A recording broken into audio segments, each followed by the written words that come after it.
What up, young world? It's your boy, Frank, hitting you with another video. Once again, hit that like button, hit that subscribe, share it with your friends, hit that bell notification to let you know what type of videos I'm going to be posting.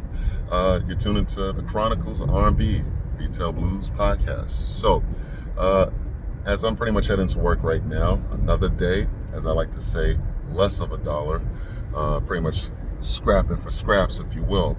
So, just looking at retail industry as a whole, even customer service, because it pretty much intertwined as a whole. Holiday season, once again, is coming up. As they say, fourth quarter or Q4, however you want to call it. But with retail as a dying industry in itself, especially with people shopping online, Amazon, which I don't want to say it, but, nobody wants to talk about it being a monopoly. With retail in the state of, I don't want to say state of emergency, but the way that it is currently right now constructed, what can us as, people, not Americans, but just people as a whole, whether you're overseas, U.S., anywhere in the world, I don't know about anything overseas, but in the U.S., your brick and mortar stores are dying. They're also being replaced by self-sufficient, self-checkout lines, if you will. Now, the question that I pose to everybody is, what can you do to wind up changing that whole entire system? Now, the way I shop and stuff like that is damn near dinosaur-esque. Nobody does it no more. Go to the store, try things on, that sort of thing. Now, I don't try things on myself. I know what I want in 15 minutes or less, but, most people, women, they try things on, spend a few hours, that sort of thing, and sometimes wind up buying nothing, Now, I'm asking the question, is it about the experience, that people just go to the stores and just, look, if you will, but don't buy? Or do people still like going to the stores to actually get that customer service and, shop and buy and spend money? The one thing I could definitely say is that for people that wind up shopping online and stuff like that, you're pretty much killing most stores that's pretty much in brick and mortar stores. Brick and mortar stores is like freestanding stores, if you will.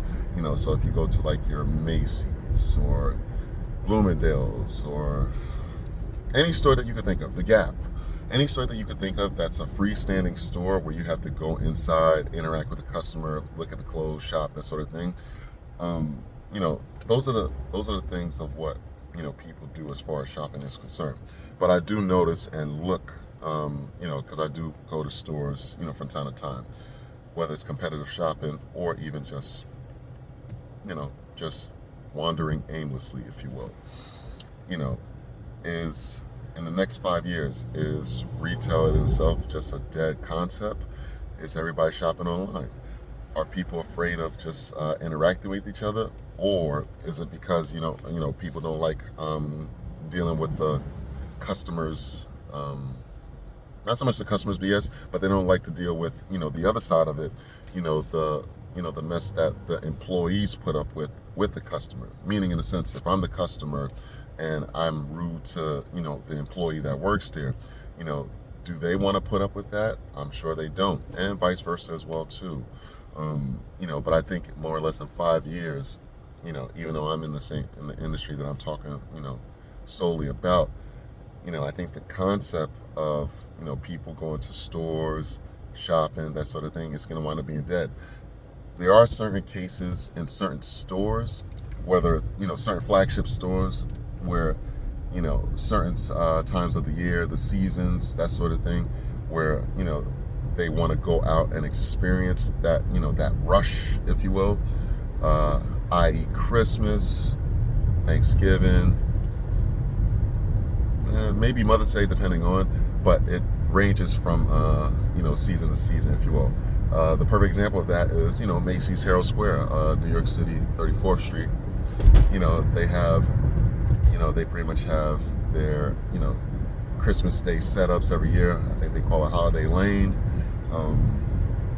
The Thanksgiving Day parade. Most people come into the city, that city specifically for that experience, maybe not customer service, but just the experience and the ambience of it all, so at the end of the day, what can we do to change that as far as like getting people to the stores, to actually shop and, not saying not to support online, but also at the same time, what do you do to actually, have that type of balance? Because right now, if I had to look at it, I want to say it's almost like damn near a 70-30, not even split, because split is more or less like in half. It's almost like a 70-30 cadence where 70% of people shop online and 30% actually shop in stores still. So I'm going to leave it at that. Guys, let me know what you think. Leave a comment down below in the section so that way I can know and interact with y'all at least a little bit. Let's start the conversation on what are your thoughts on to actually make that sort of change. All right, guys, hit that like button, hit that subscribe. I'm your boy Frank once again. And until next time, folks, peace.